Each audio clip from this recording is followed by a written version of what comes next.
ناظرین کرام، سیرت کی کتابوں میں آپ نے قریش کا لفظ بارہا سنا ہوگا، تو آئیے جانتے ہیں قریش کس کو کہتے ہیں۔ قریش کے بارے میں دو قول ہیں۔ ایک تو یہ ہے کہ یہ نضر ابن کنانہ کی اولاد میں سے ہیں۔ آپ صلی اللہ علیہ وسلم کے نسب نامے میں، جس کو ہم نے اس ویڈیو میں ذکر کیا ہے، ایک شخص آتے ہیں نضر ابن کنانہ، ان کی اولاد کو قریش کہا جاتا ہے۔ دوسرا قول ہے کہ ان کے نیچے فہر ابن مالک، ان کی اولاد کو کہا جاتا ہے۔ امام قرطبی نے پہلے قول کو راجح قرار دیا ہے کہ نضر ابن کنانہ کی اولاد کو قریش کہا جاتا ہے، اور اس کی تائید میں یہ روایت ذکر کی ہے جو ابن ماجہ اور احمد کے اندر ہے کہ ایک شخص آئے، کہا کہ اللہ کے نبی، میں اپنے وفد کے ساتھ آیا ہوں اور وہ مجھے اچھا نہیں سمجھتے ہیں۔ تو میں نے کہا اللہ کے رسول، میرا تو خیال ہے کہ تم بھی ہماری قوم سے ہو۔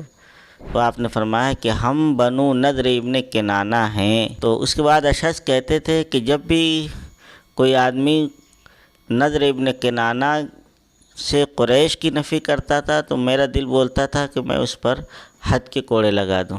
اس سے انہوں نے استدلال کیا کہ نضر ابن کنانہ کی اولاد کو قریش کہا جائے گا۔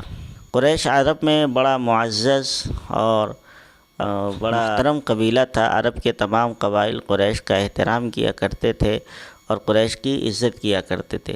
قریش کی بھی دو قسمیں ہیں، قریش بطاح، قریش ظواہر۔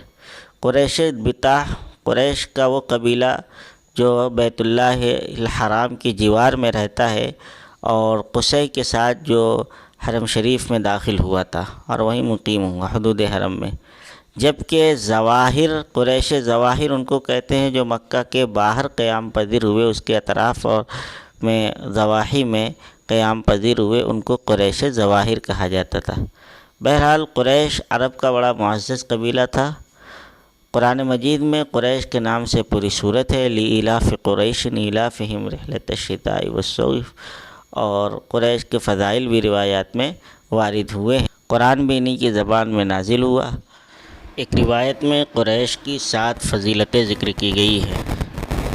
فضل اللہ قریشاً بسبع خلال، جس میں پہلی فضیلت ہے کہ اللہ کے نبی صلی اللہ علیہ وسلم نے فرمایا کہ میں ان کے درمیان ہوں، ان کے درمیان نبوت رہی، اور حجابہ بھی ان کے درمیان ہے۔ حجابہ کا مطلب ہوتا ہے خانہ کعبہ کی دربانی، اس کی خدمت، اور والسقایا فیہم، اور سقایا بھی ان کے درمیان رہا ہے۔ سقایا کا مطلب ہوتا ہے حاجیوں کو پانی پلانے کا منصب، جو زمانہ جاہلیت سے ایک بڑا اونچا اور ممتاز منصب رہا ہے۔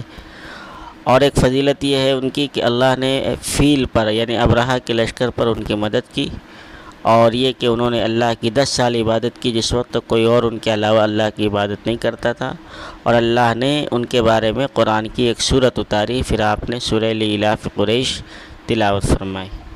بہرحال یہ قریش کے متعلق مختصر سی بات ہے۔ ایک روایت میں فرمایا گیا ہے کہ قیامت کی علامتوں میں سے ہے قریش کی ہلاکت۔ قریش ایک بڑا معزز خاندان اور بڑا اونچا قبیلہ ہے۔ اللہ کے نبی صلی اللہ علیہ وسلم کو اللہ تعالیٰ نے اس لیے اس قبیلے میں پیدا فرمایا۔ آج کی ویڈیو میں اتنا ہی، ملتے ہیں اگلے ویڈیو میں۔